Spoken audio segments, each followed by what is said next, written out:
Olá para você que acompanha o portal Banda B. Está começando mais uma entrevista para o nosso Fique Sabendo aqui do portal, o local onde nós sanamos as suas dúvidas do dia a dia. Eu sou Rodrigo Silva e o assunto de hoje é ligado à economia. Economia, mais especificamente endividamento. Dados do Serasa Experian mostram que a pandemia de Covid-19 ajudou a deixar a pelo menos 63 milhões de brasileiros no vermelho, um verdadeiro mar de endividados que tem afetado a economia como um todo. Mas o que leva a um cenário tão alarmante? O que será que está acontecendo com o nosso país? Para falar no assunto, eu converso hoje com o professor Lucas Desordi, ele é doutor em economia, sócio da Valup Consultoria e professor da Universidade Positivo. Professor Lucas, obrigado por aceitar o convite da Banda B.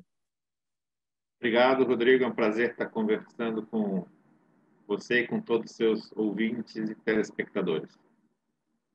Professor, vamos à pergunta que não quer calar já para começar. O que leva a um mar de tanta gente endividada? Mesmo numa pandemia, esse número soa alto demais quando a gente vê pela primeira vez. Uma das consequências mais fortes da pandemia para a economia brasileira, e eu digo para a economia mundial, foi aumentar o nível de endividamento. No sentido da gente jogar as nossas obrigações para o futuro, seja uma empresa, até mesmo o governo, e que nem você comentou, as pessoas físicas, que aumentaram muito o seu nível de endividamento, para um futuro, ou um futuro próximo, se for uma dívida mais de curto prazo, ou um futuro um pouquinho mais distante, naquela dívida mais longa. Mas é um fato, o endividamento, né, é uma maneira da gente jogar os nossos compromissos num prazo um pouco mais distante. E, naturalmente, esperando uma recuperação da atividade econômica, uma retomada do emprego e, acima de tudo, né, uma melhora na condição de vida, né, de todos. Então, o que a gente está vendo na economia brasileira, que é uma tendência, repito, mundial, né, é o maior nível de endividamento em todas as esferas, principalmente das famílias, né, buscando jogar esse compromisso para um futuro.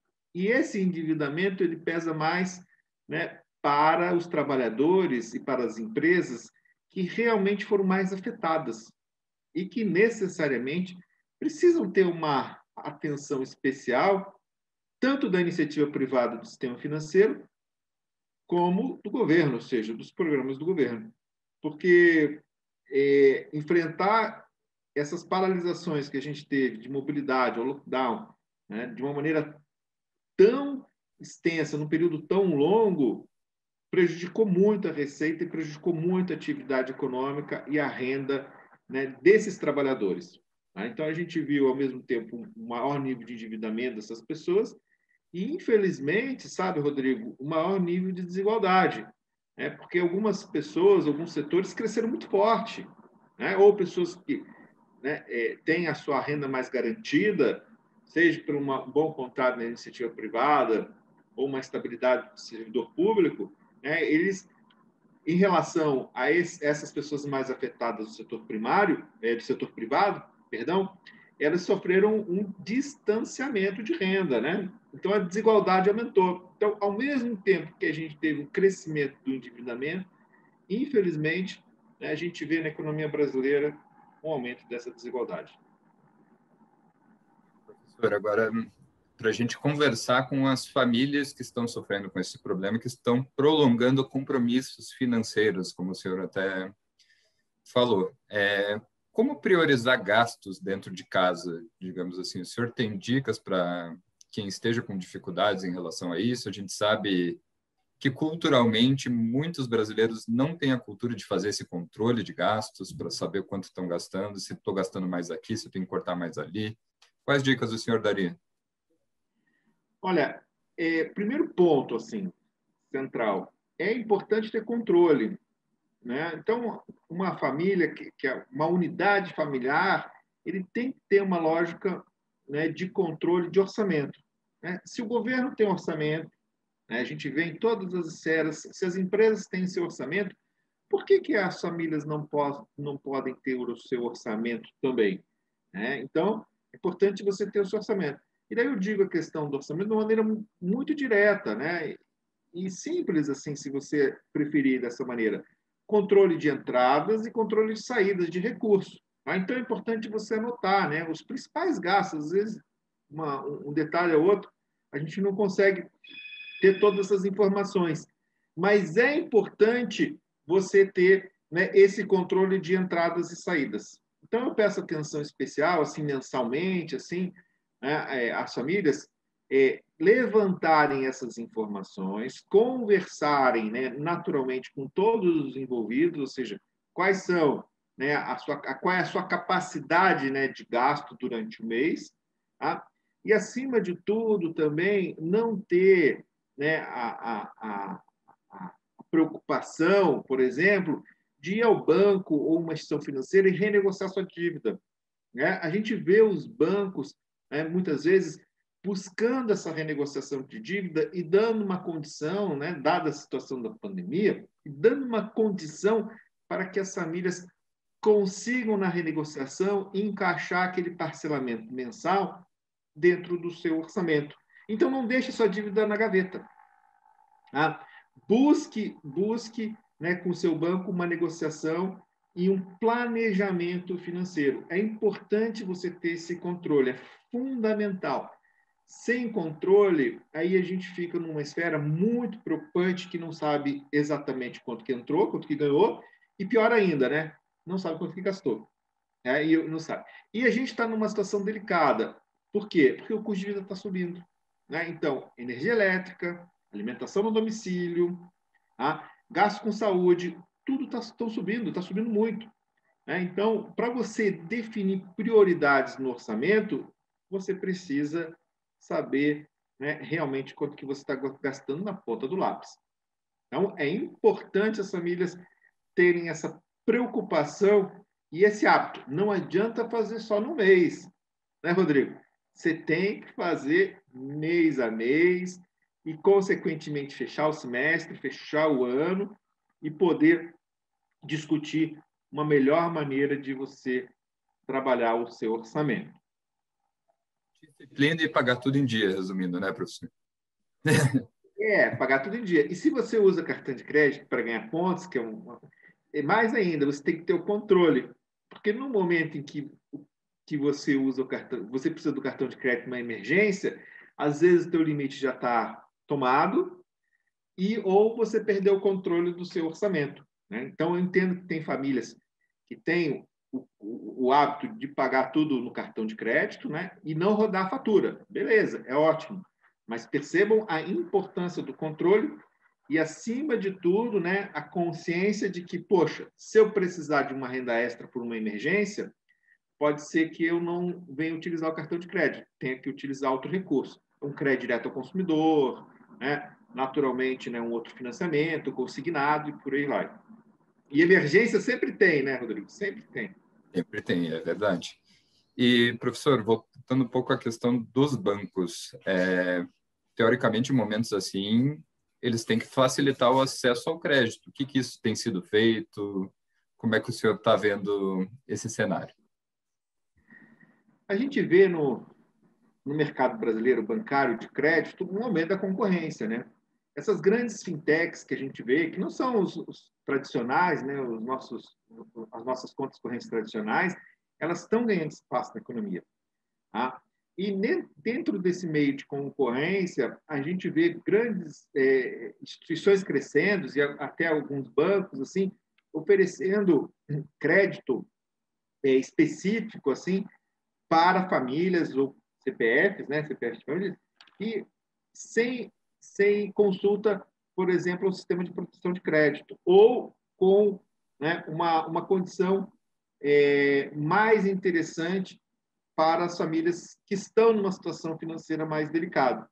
Às vezes, um cartão de crédito, né, não regular, né, um cartão de crédito no qual o seu limite ele vai crescendo conforme seu histórico mensal, para saber como que você controla bem o seu orçamento e como que você administra as suas despesas. Tá? Então, hoje em dia, a gente tem mais oferta. Esse é um ponto positivo. Tá? A gente tem mais oferta e, naturalmente, uma possibilidade de você sair do tradicional, ou seja, daqueles grandes bancos e, naturalmente, do crédito, onde está a concentração do crédito brasileiro. Então, você tem mais oportunidades. Mas tem que tomar cuidado, né? Esses casos, assim, na sua grande maioria, vão exigir de você um controle maior. Então, se você pega esse recurso, é para o quê? Para tentar reequilibrar o seu orçamento e, se possível, reduzir custos, sempre reduzir custos. Por quê?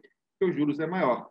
A gente vê essas fintechs assim, oferecendo cartão de crédito não regular nesse sistema que a gente acabou de comentar, com juros de 11,6% ao mês, que dá 275% ao ano. Então, se você cair no rotativo, né, naturalmente. Se você cair no... Então, é um crédito que você recebe, é um crédito que você, com seu controle financeiro, que nem a gente comentou na sua questão anterior, você consegue mostrar um bom histórico para a instituição financeira e ampliar o seu limite, mas, acima de tudo, né, você consegue o quê? Ter uma oportunidade de melhorar a sua situação financeira. Professor, para a gente finalizar, o jornal Metrópolis chegou a fazer uma matéria sobre o assunto, Metrópolis, parceiro da Banda B, questionou o Banco Central sobre medidas que o governo adotou, busca adotar para ajudar os brasileiros a saírem do endividamento. Naturalmente, o governo está pensando nisso. E a primeira anunciada pelo governo é um programa de suporte a empregos, que é destinado para pequenas e médias empresas, para que os salários sejam pagos como se fosse um financiamento. A segunda é um programa de apoio às microempresas e empresas de pequeno porte, para oferecer crédito também. E a terceira é uma modalidade de crédito garantido por vendas com máquinas de pagamento digital para microempreendedores individuais e micro e pequenas empresas também. A grande questão é, essas medidas são suficientes? Como é que o senhor avalia isso diante desse cenário? E o que talvez possa ser feito? A gente sempre gosta de pensar em futurologia, né? O que pode ser feito para ajudar os brasileiros que estão sofrendo com esse mal do endividamento, né? Normalmente, quando você relaciona, principalmente, né, as pessoas que estão com mais dificuldades e aumentando seu nível de dívida, são pessoas que estavam em setores que foram mais afetados, né? Então, é importante a gente retomar esses setores, né? Então, o PES, né, que nem você comentou, é um programa interessante no que se diz respeito a você financiar essas atividades das pequenas e médias empresas, no sentido de você dar carência de 6 meses, juros fixados 3,75% ao ano, tá? Que é menor do que a inflação, e pagar salário, ou seja, manter um pouco esse nível de renda, né, desses setores mais afetados. Aí eu sempre recomendo, assim, né, se você é um empresário que se encaixa nessa modalidade, converse com o seu contador, né? Veja se realmente você consegue buscar esse financiamento, mas é um financiamento muito bom. É importante você ter esse caixa e buscar essas alternativas. Tá? Outros tipos de programa que a gente vê, de adiantamento de carteirinha, né, que é o PAC Maquininhas, né, eu acho que eles vão ser mais paliativos, assim, sabe? Até mesmo o Pronamp, para comprar máquinas, equipamentos e operacional dela, eu acho que pode ajudar, mas eu acho que eu vejo com mais dificuldade os setores que mais afetaram é manter o quadro de emprego, né? Então eu queria ver programas assim do governo federal mais voltados assim para sustentar mais a questão do emprego, ou seja, o pagamento de salários, né? Mas diga-se de passagem, a gente não consegue naturalmente, né, só com esses programas melhorar a situação, né, desses setores mais afetados. Isso vai ocorrer concomitantemente, ou seja, paralelamente, com a retomada da economia visto a vacinação. Então, a gente está vendo o crescimento da vacinação, a gente tem uma perspectiva que final de agosto, principalmente setembro, a gente já tenha uma vacinação expressiva aqui no Brasil e uma retomada do setor de serviços, que representa 60% da economia, né? Então, 60% da economia é serviço. Esse setor ele precisa retomar. E, naturalmente, o quê? Criar condição melhor para o nosso mercado de trabalho. A gente tem um desafio tremendo, né? Que é melhorar essa questão do mercado de trabalho. Tá? Então, com a vacinação, com essas ajudas, né? Eu acho que o governo deveria focar mais, né? Na questão agora dos salários, das condições de contratação de mão de obra, tá? Para esse tipo de manutenção e contratação, tá? de emprego, tá? Porque o consumo das famílias está muito afetado. Né? O auxílio emergencial, eu acho que tem que continuar mesmo, tá? Buscar, né, manter um pouco de renda mínima para o cidadão brasileiro, né? Principalmente para as famílias mais vulneráveis. Mas hoje é um grande desafio, né, essa retomada do consumo e da atividade produtiva.